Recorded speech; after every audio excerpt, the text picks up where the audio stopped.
Hello and welcome to K2 Watch with Amir Beek and Hassan Miraj. Today we're going to discuss about the very important topic about India and the West, allies or lies. We're going to ask Dr. Hassan Miraj, what is the history of this relationship? Bismillah ar-Rahman ar-Rahim. Thank you, Dr. Amir Baig. The history of the relationship between India and West is starts from 1948, 47 when India got its independence. The Indian Prime Minister Nehru visited US in 1949, and then for another 10 years nothing much happened except that Roosevelt visited India in 1959. And on the other hand, Pakistan was on the surface a bright spot, and Pakistani Prime Minister Liaquat Ali Khan had visited America, and there was a growing relationship between Pakistan and the United States, and India was inclining towards joining and trying to lead the non-aligned movement in which Egypt and few other countries were involved. And that non-aligned movement was, of course, not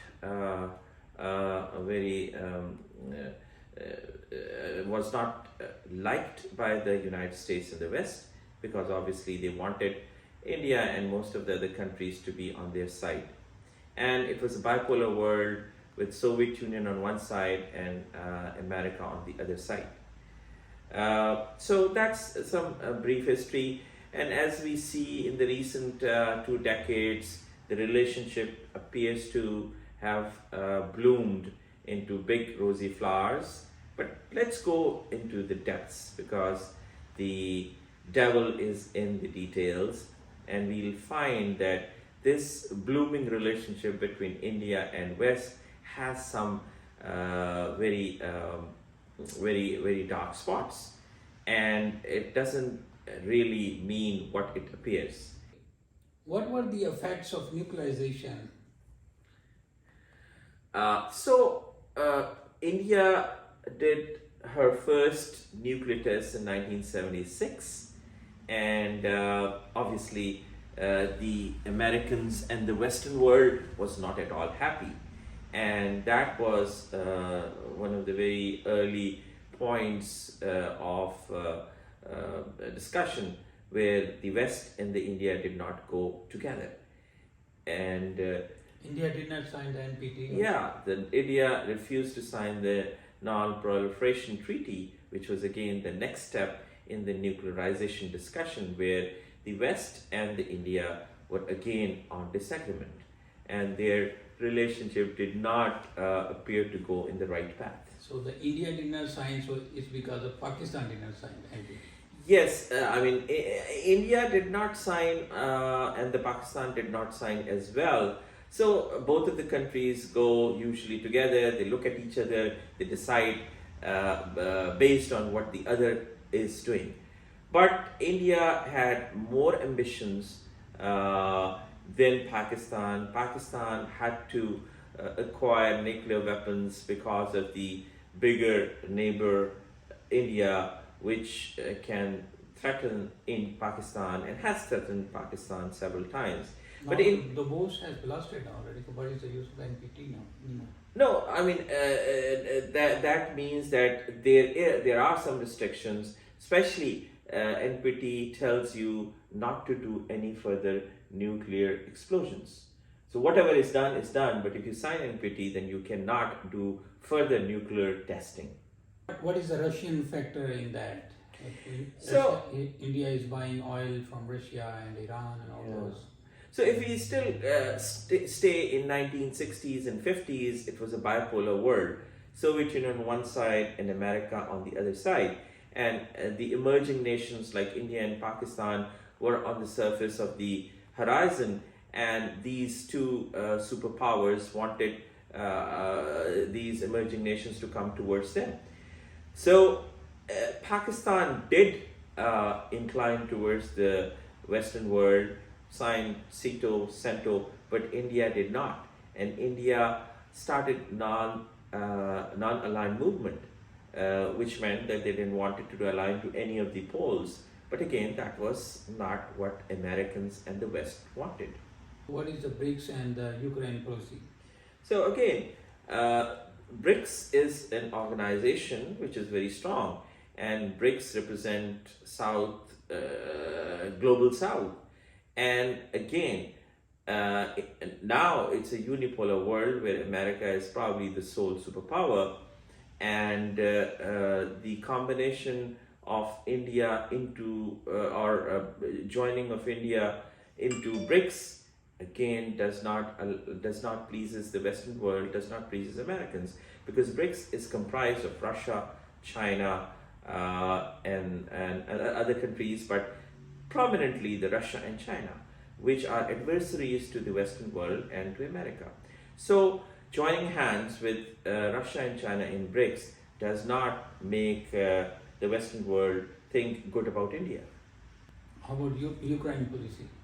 Yes, this is again have been a bone of contention between the European nations, America and India, because when the Ukraine war erupted, obviously the Europe and America wanted a total boycott of Russia, and sanctions were imposed, and there was a concerted effort that the other countries and the prominent countries should join this boycott. But India again refused. India bought a lot of oil, enormous quantities of oil, and they got it at a cheaper rate. And they refused to join that boycott. And the Americans and the Europeans were upset about it, but because of the strategic reasons, they did not sanction India. Then India also did not stop to buy the S-400 tanks from Russia. And again, this was another policy decision by the Indian government that Americans and the Europeans would not like to see in this way. India has been buying Russian tanks and been purchasing oil from Iran. Is that factor counts? Yes, that does count, because Iran has been under big sanctions by the European nations and America specifically, but India continued to buy oil from Iran. Although later on they agreed not to buy, but initially they were buying oil from Iran, even though the United States was not at all happy with that. So we are trying to see is that on the surface it appears to be very sunny, it appears to be very rosy, but there are lots of factors which determine what is going underneath the surface. And these are some of the points that we have talked, and there are several others that we are going to talk further. Pakistan tried to buy gas from Iran, and because of American influence, they stopped. They made pipeline till the border, but the Pakistan was asked not to buy it. So Pakistan stopped, but the India is still buying oil from Iran. Yeah, I mean, if you look at the moral, ethical aspect, Russian invasion into Ukraine, killing civilians, unprovoked attack in in an independent country, and the Indian government did not care about this provocative war, but they were entrusted to buy cheap oil. So money mattered, morals did not matter. India is still not the Security Council member. Yeah, so this is interesting. Recently, Americans and the French and the British, they say we support the Security Council membership of India. But the fact is, India has so far not achieved that. And this elite group, which is basically comprised, is a composition of European and American domination, although there is Russia and China there, but they did not made any serious efforts that India should join the Security Council. They are supported verbally. So this elite group, again, is a separate group, and India is not a member. So that puts India down at a lower level compared to the Security Council members, which are considered to be a very superior group of nations. That makes a difference between coming to equality at par to all these nations, which are considered to be the top five nations of the world. So India remains down there, still not being the Security Council member. Do you think that India can get that membership of Security Council unless they resolve the problem of Kashmir, conflict of Kashmir? Very good question. Any member who is a Security Council aspirant should present their character in policy, in politics, and in military clean,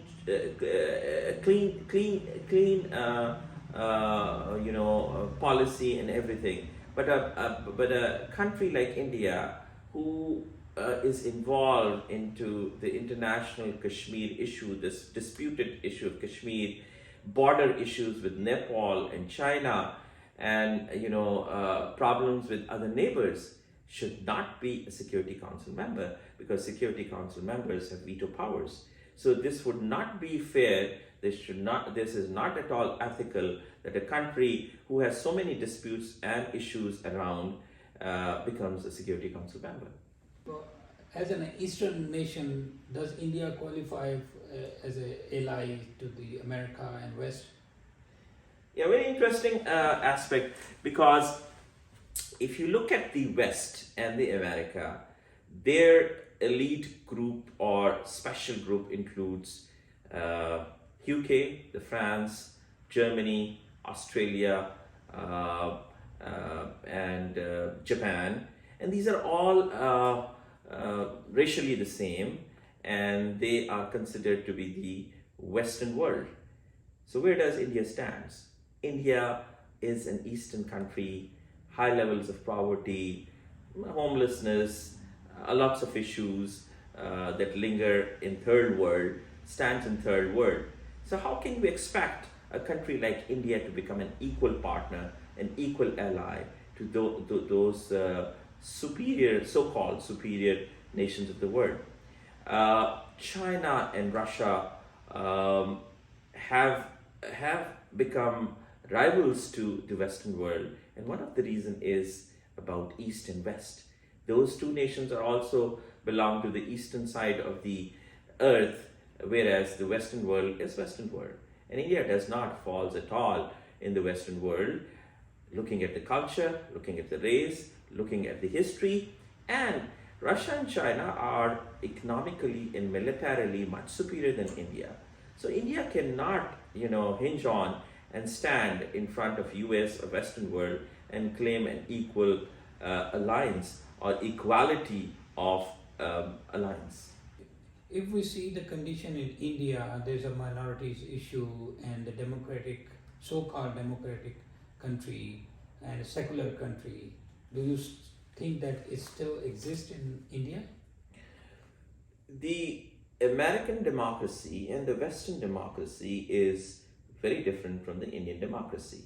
Although India claims to be the biggest democracy, but it can be the biggest hypocritic democracy, because the way the Indian minorities are treated, the way the Christians and the Muslims and the Sikhs are treated in India is not at all what happens in the Western culture. Although they are not perfect, but there is a big difference. In India, there is a complete and open discussion by the ruling class that the minorities will not be having same privileges as the other Hindu citizens of India. Therefore, there is definitely a big gap, a big issue between the Western democracies and the Indian democracy about human rights, about treatment of minorities. And that also causes a lot of friction between these so-called allies of India. The recent events happening in the world, around the world, which India involved in those events, what do you say about that? So, Dr. Ahmed, you're pointing towards the recent assassination plots which are exposed in Canada and in America, in which the Indian government is involved, and the Canadian and the American governments have taken them very seriously, because this is not what a democracy does. This is not what a decent government would do, to plot the assassination of people who oppose your ideas. I mean, the Sikh minority is suffering in India, and they are asking for Khalistan, the independent nation. The same, like the Kashmir issue, the Kashmiris want a plebiscite, and India is suppressing the plebiscite. There is 700,000 soldiers, Indian soldiers, stationed in Kashmir.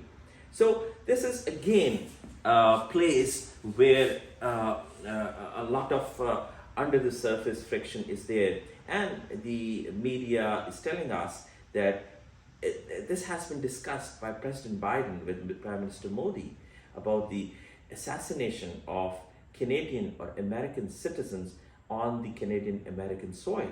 The Najjar in Canada and Panoon in America, both Sikh activists, and the plots have been, exposed, and we know in detail what has happened. So the American and the European democracies do not accept this type of behavior. Adani business issue which has caused the problem. But before coming to that, I would go back to Qatar, where recently 6 or 8 ex-naval officers of India have been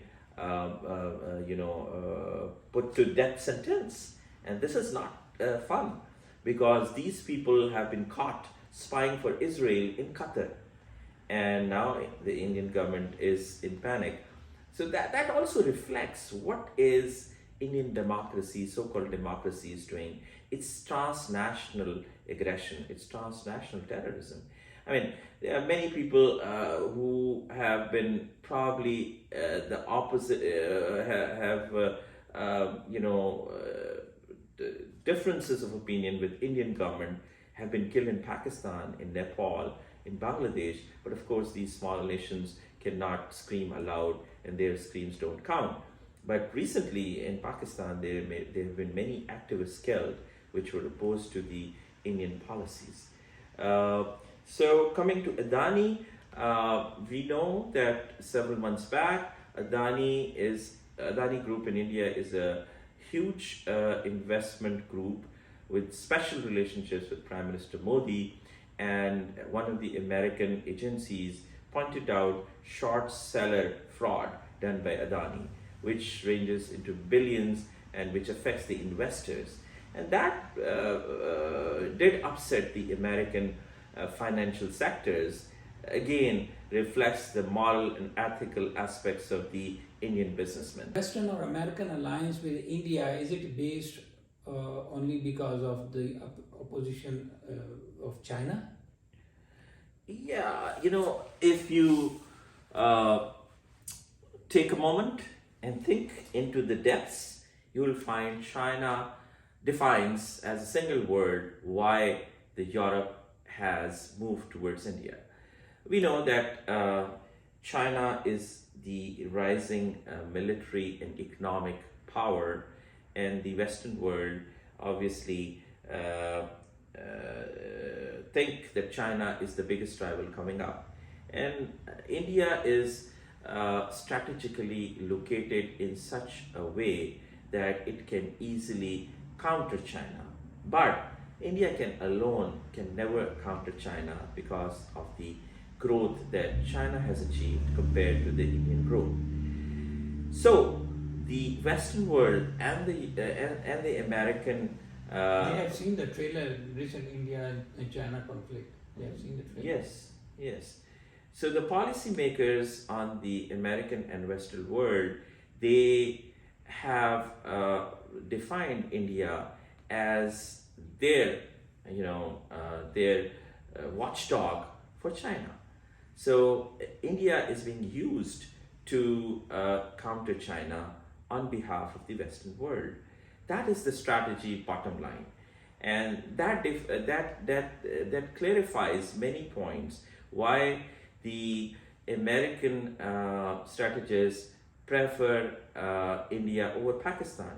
Pakistan has become a deeply rooted friend of China and therefore has fallen from the spaces of likeness of the Western world.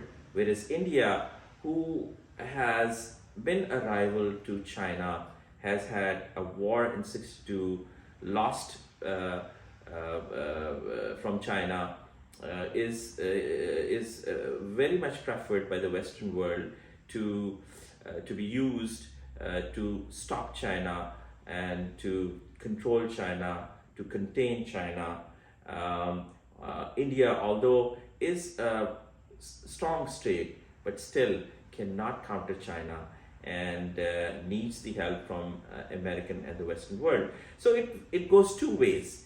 Americans and the Western world are using India to counter China, and India needs the help of the American and Western world to stop China overgrowing India and minimizing the progress of India. So, how you conclude that our today's discussion? So the conclusion is that we have to look into on the surface, and then we have to go under the surface. So on the surface, India, America, the West, they appear to be having fun on the beach, but under the surface, that's not true. There are so many friction points between American strategists and policymakers, which I mentioned earlier, with India. So what appears to be a shiny day is not really so much. As long as the China factor stays there, the importance of India will be there as a watchdog. And if, for some good reasons, and we hope that the rivalry between the Chinese and American policymakers and the people there comes to an end, or at least changes into just competition, India would not be needed. So the bottom line is, India is there because China is there. Thank you, Dr. Hassan Miraj. Today was a very fruitful discussion. So please keep on watching K2 Watch, subscribe it, share it, and please don't forget to comment it. Thank you very much. Thank you, Dr. Amir.